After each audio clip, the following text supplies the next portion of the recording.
Music time's over. Number 10. Kurt Russell, The Hateful Eight. I know you too. We shared a steak dinner once upon a time in Chattanooga. You John Roof the hangman. That'd be me. Coming into 2015's The Hateful Eight, Jennifer Jason Leigh couldn't play the guitar, but when she was asked to play one for a scene, she learned on a vintage one from the 1800s that was lent to them from the Pennsylvania Martin Guitar Museum. Leigh was probably scared and delighted by the honor. Then, after all that learning, she was ready to shoot the scene, and then Kurt Russell grabbed the instrument and turned it into splinters. Yikes. Give me that guitar.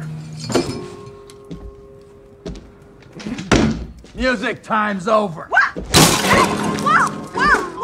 The legendary actor didn't know it was the real Gibson at the time. He assumed it was a prop. Instead, Russell just destroyed a $40,000 worth piece of musical history. Unsurprisingly, the museum decided not to rent out its artifacts to studios anymore. And he said, "What do you think?" And I said, "It's beautiful." And he said, "Well, I'd love you to sing it and play guitar." "Do you play guitar?" And I said, "No." Number 9. Dakota Johnson and Jamie Dornan, 50 Shades of Grey. Anastasia. Christian.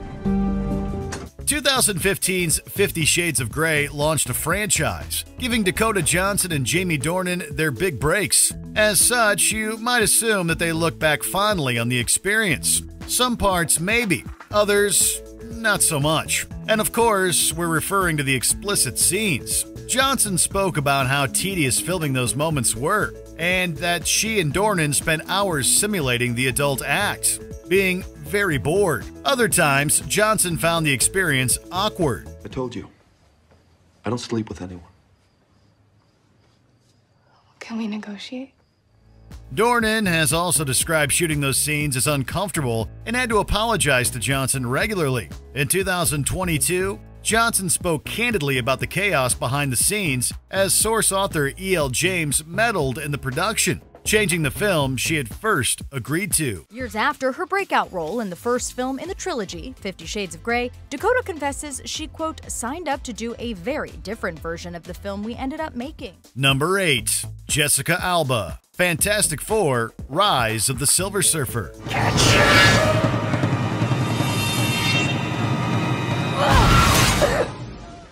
This scene is not controversial in the classic sense of what we see on screen. Instead, it's to do with the terrible situation behind the scenes that nearly caused the performer Jessica Alba to walk away from the industry. When shooting 2007's Fantastic Four, Rise of the Silver Surfer, Alba's Sue Storm was fatally stabbed and had intense moments with her family before passing away.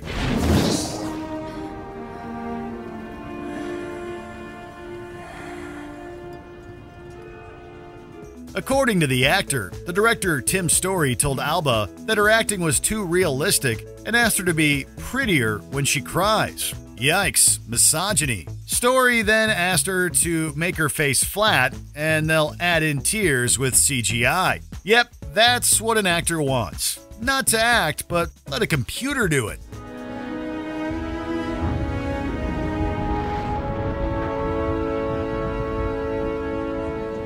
Number 7. Rupert Grint and Emma Watson, Harry Potter and the Deathly Hallows Part 2. I'm Hermione Granger. And you are? Ron Weasley. Pleasure. After starring in the first Harry Potter film in 2001, launching a franchise, and developing lifelong friendships with each other, the time had finally come for Emma Watson's Hermione and Rupert Grint's Ron to kiss for 2011's Harry Potter and the Deathly Hallows Part 2.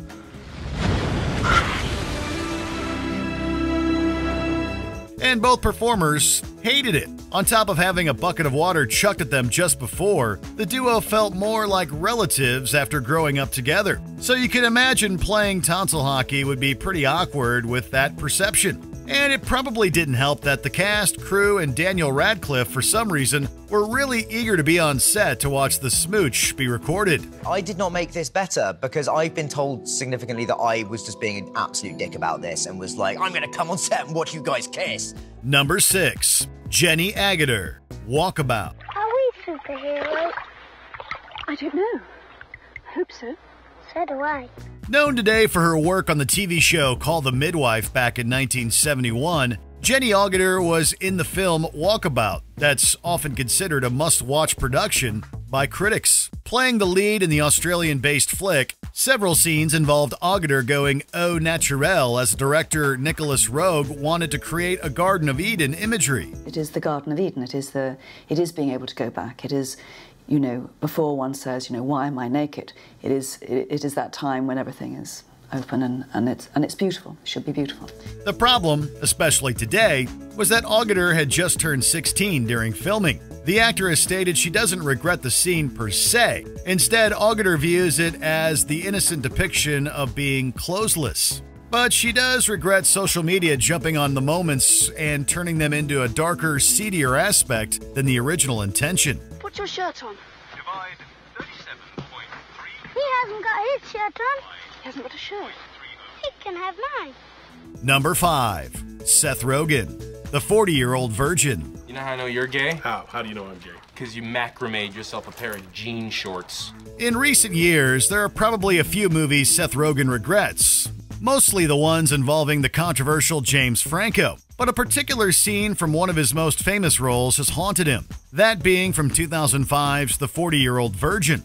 The controversial moment is when Rogen's Cal and Paul Rudd's David are playing video games and bantering about how they know the other is gay.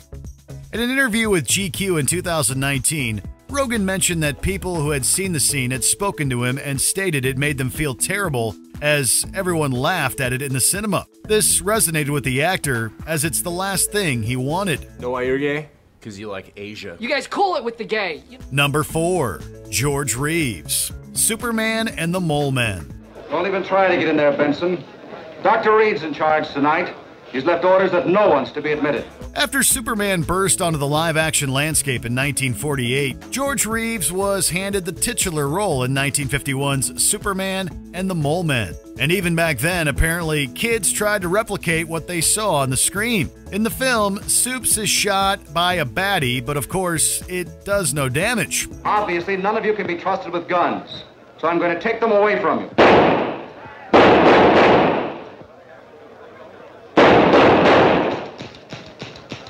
According to legend, when Reeves was doing promotional work in character, a boy approached him with a loaded firearm to see if he was bulletproof. Thankfully, the actor managed to talk the kid out of the experiment by claiming the bullet would have bounced off of him but hurt those around him. Reeves then began a campaign for firearm safety to make sure that didn't happen again. Why don't you just give me that?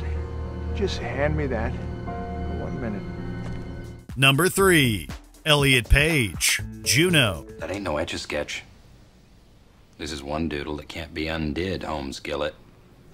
Sometimes moments in film age well and can be enjoyed decades later. Others age like already expired milk left outside in the hot sun. And this moment from 2007's Juno is definitely the latter, especially in lead Elliot Page's view. The scene involves Jason Bateman's Mark Loring suggesting Madison as a name for the baby he's getting from Juno, only for the teen to question it as the name sounds... Isn't that, like, a little...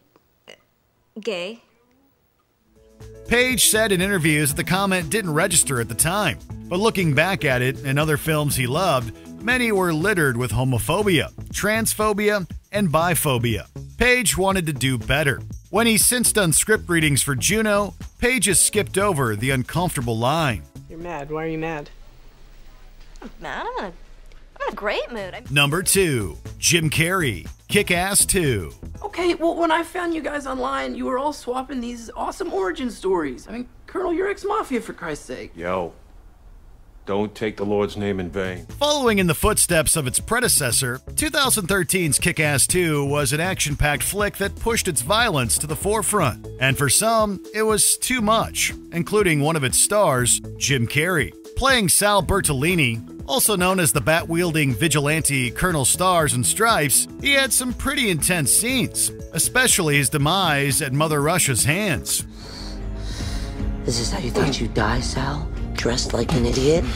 But upon its release, Carrey distanced himself from the production he filmed a month before the Sandy Hook Elementary School attack. The tragic event made the comedian and actor change his opinion on graphic movies. Nearing its general release, Carey tweeted his displeasure at the violence in the film and that he couldn't support it in good conscience. Carey doing a stunning about-face, condemning his new movie just weeks before it hits theaters. The superstar speaking out now against the violence portrayed in the film, saying there's just too much of it. Number 1. Sharon Stone, Basic Instinct.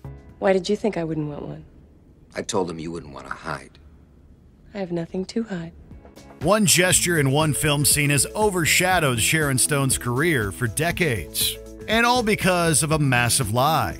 The moment we're referring to is the infamous leg cross during the interrogation scene in 1992's Basic Instinct, which immediately went down in folklore. After being forced to not wear anything underneath, Stone was told by director Paul Verhoeven that nothing graphic would be seen. However, she was horrified when she saw the scene for the first time in the cinema.